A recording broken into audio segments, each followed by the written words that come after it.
Bali ngayon, punta ako sa Tinatangi Cafe. Dito sa may sa may Dasmariñas, Cavite.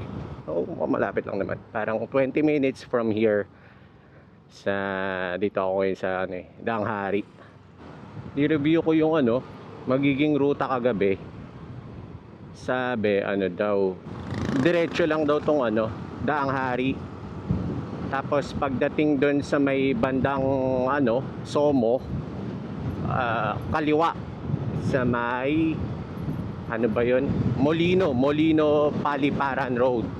Then from there parang few kilometers kanan na sa may Abad Santos na highway. Dito na din ako sa may Evilla. Bali kung nung last time kumaliwa ako dito sa may San Pedro, ngayon kanan dito sa may Cavite. Ayan, may signboard naman kanan dito. Tapos diretso lang ulit itong Daang Hari. Sabi nung pamangkin ko sa ng misis ko, meron daan dito. Ayan, dito sa kaliwa, Villar City. Papunta doon sa Tinatangi Cafe.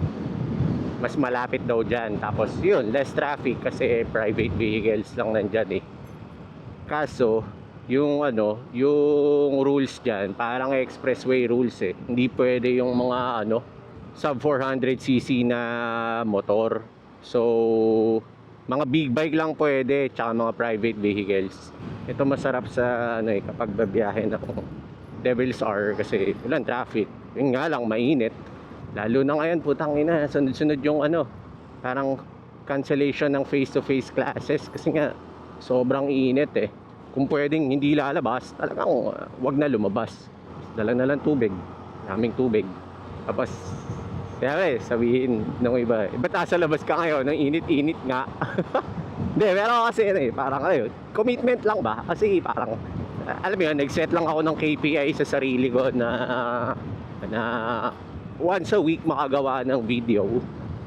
So ayun, parang nag-i-stick lang ako doon sa sinet ko sa sarili ko. Pero syempre may mga tayo, precautionary na tubig, got may shade. Ayun, kasi parang pwede naman ako hindi bumiyahe or wala namang mangyayari kapag hindi ako gumawa ng video ngayon. Kaso lang parang once na nag-give ka na ng excuse sa sarili mo, wala na, magiging habit mo na yun eh. So ayun nga, yung commitment, mahirap na bagay talaga yan eh. Pwede ka magbigay ng excuse, wala namang mawawala. Pero wala, hindi ka rin magkakaroon. So yun na yun. Tsaka ayun, isa pa, nag-e-enjoy naman ako sa ganito. So okay na rin. Hindi rin hinda kapag nag-e-enjoy ka naman eh. So yun, dito kaliwa na ako doon sa Somo. Parang bypass ng Somo. Tapos kaliwa ka na dito. Di mo nadadaanan yung traffic na intersection. Ito na yung Molino Paliparan Road.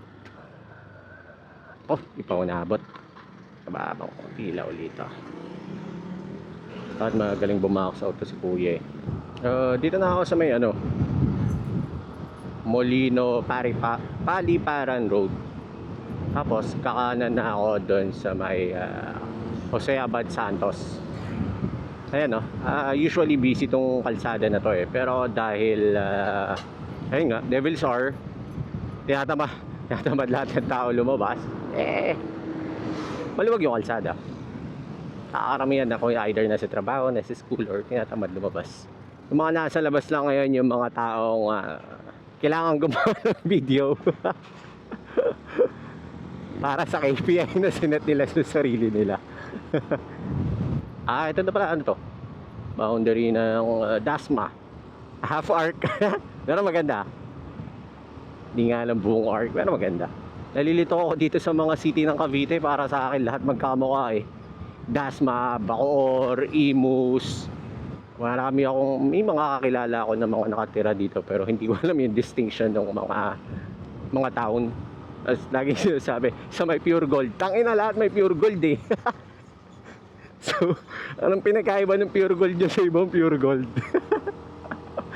Laging tuwing may mga ano ba yun, noong mga panahong commute pa kami pagbaba dyan, babaan sa pure gold ganito, tangina lahat na lang ng ano eh, pick up and drop off point pure gold eh, kaya walang tumatak sa akin eh. Pag diretso daw Carmona, kanan is Dasmariñas.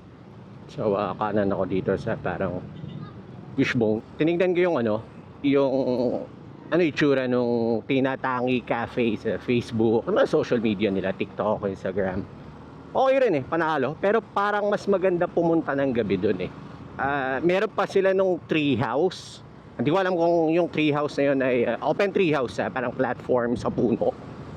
Hindi ko alam kung yung tree house na yun is for dining or for serving ng drinks. Ano ko, makita. Tapos parang nakita ko, maganda pumunta doon ng gabi. Plano ko nga sana is ano eh, alam mo yung sunset. Maganda lahat ng bagay pag sunset eh. Kaso lang, ayun, kapag sunset ako nagpunta, mga 4 or 5. Tangin na rush hour na yon. So, hassle na pumila sa traffic. Isang maganda, ano ba to? Hanggang alas 12 ng hating gabi sila bukas. So, kung ayaw mong dumiin sa traffic at sa init, yon, gabi ka pumunta. Tsaka maganda yung ano nila, parang light settings nila, yung paglagay ng mga incandescent na ilaw. Ganda-ganda ako sa ganun eh, parang ang warm sa feeling. Puta, mumpas pala ako, gago. U-turn na lang.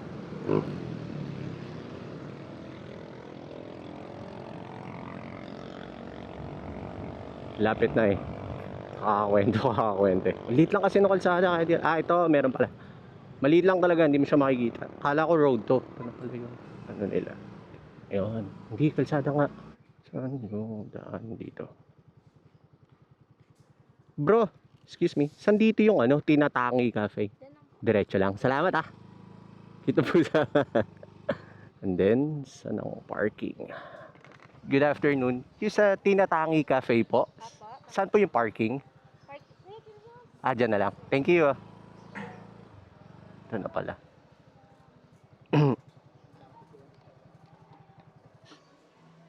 Ang liblib siya. Ganda ng bulldog oh. Ilan taon na to? Pwede ba siya lapitan? Hello. Hello. Saya niya. Ilan taon na? 2 taon? Putang macho. Ganda. Ang pangalan? Baldo. Bye-bye. Saan order dito, kuya? Cute Baldo, 2 taon. Ayun yung ano. Yun yung rooftop. Panalo din. Kita ba? Dito ako order sa loob. Mga lovebirds pa sila oh. Ganda dito kahit mainit. Mapuno.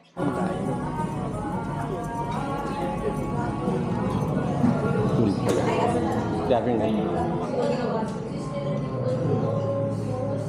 Sa coffee nyo, ano yung pinakamatamis nyo na? Tinatangi dirty cream. Ice coffee please. Sige, sige mga. Sa ano na lang, beef tapa na lang.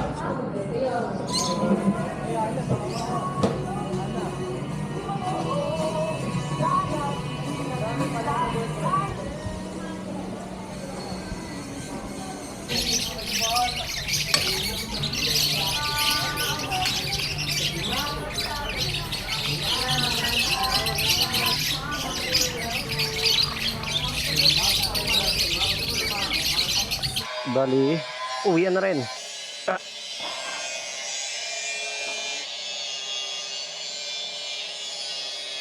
Bye Baldo. Hindi ako nakababay kay Baldo. Hey, init ng upuan. Takot na bali sausaw. 30 minutes hanggang makauwi.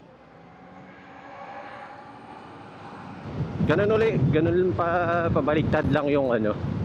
Ruta ko pa uwi. Bali, Abad Santos, Molino, Paliparan Road, Stanghari, Sina. Alabang sa bote, sa amin na. So yun.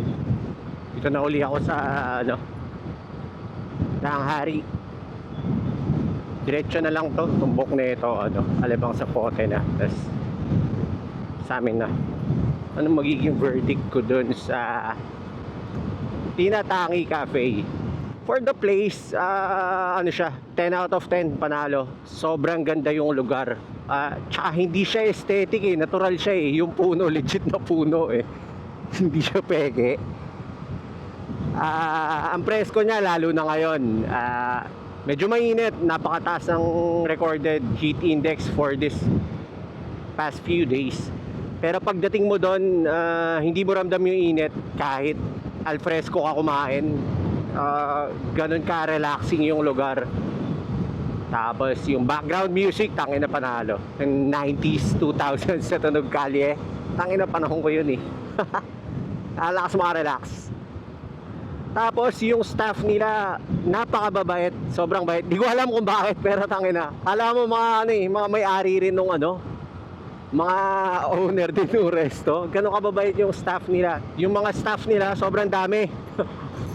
Di ko alam kung bakit. Siguro nga dahil ano, parang dinadagsa rin siguro yung resto nila. So kaya sila nag-employ ng maraming staff. Tapos napakababait. Di ko alam bakit sobrang bait. Parang pagdating mo pa lang ano eh, isi-serve ka na nila agad. Tubig, whatsoever, anong maitutulong nila sa'yo. So ano, ang ganda ng connection nung ano, nung resto sa'yo. Lastly, pinaka-importante, yung food. Ayun lang, tangina. So, parang sobrang ganda na ng experience ko dun sa resto na yon. Biglang na let down ako sa food. Though tapos silog lang naman kinain ko kasi parang lunch ko na rin eh, hindi ko na try lahat. So maging objective tayo doon. Hindi ko nila lahat pero yun yung kinain ko eh. So ayun, yung stop silog nila parang na-down ako, parang out of 10, siguro mga 5 lang siya or 6. Hindi ko gusto yung quality, parang luma na, alam mo, luma na ni-reheat lang eh. Ayun, hindi naman sa binabash ko yung ano nila, pero ayun nga eh, tangina, ganda-ganda nga ako sa resto nila eh. Pero ayun, kung mapapanood ng ano nila to, ng kung sino mang nagpapatakbo nun, di ano, parang sabi nga ng mga westerners, hindi siya problema, room for improvement. So yun, parang tingin ko yun pa yung isang area na pwede nilang kasi nga tangina, halos perfect na sila sa ibang aspect eh. Yun yung isang area na pwede pa nila i-improve. At yun yung pinaka-importante. So kung umabot man sa kanila to, win-win para sa lahat, di ba? Tapos so ayun, food, medyo na let down ako doon kasi tangan, ang ganda na ng build up eh. Pagdating ko pa lang eh, alam mo yun, bait ng crew, ang ganda ng ambience, lahat maganda, panalo. So biglang sa sobrang taas ng expectation ko, ayun, ang taas ng bar na naset ko sa food, tapos wala, hindi niya na-meet. So pero ayun nga, sabi ko, room for improvement. Hindi ko alam gaano katagal na sila nag-ooperate, pero ayun. Tapos hindi ko nga na-try lahat ng food, so I'm speaking kung ano yung nakain ko. May mga pastries din sila, pasta, yun. Tapos for the price, reasonable naman yung price nila.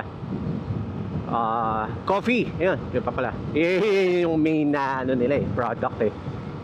Coffee, di naman ako mitikuloso sa coffee, so give ko ng 8 to 9 out of 10. Ayun. Ayun, yun yung verdict. Overall, maganda siya, recommended. Lalo na yung mga tamang tambay lang or alam mo yun, relax, unwind, chill. Tipong busog ka, gusto mo lang ng may iniinom habang nakipagkwentuhan, yun. Pero kung gutom ka, yung tipong naghahanap ka ng tamang kain bitay style, hindi ko siya marirecommend.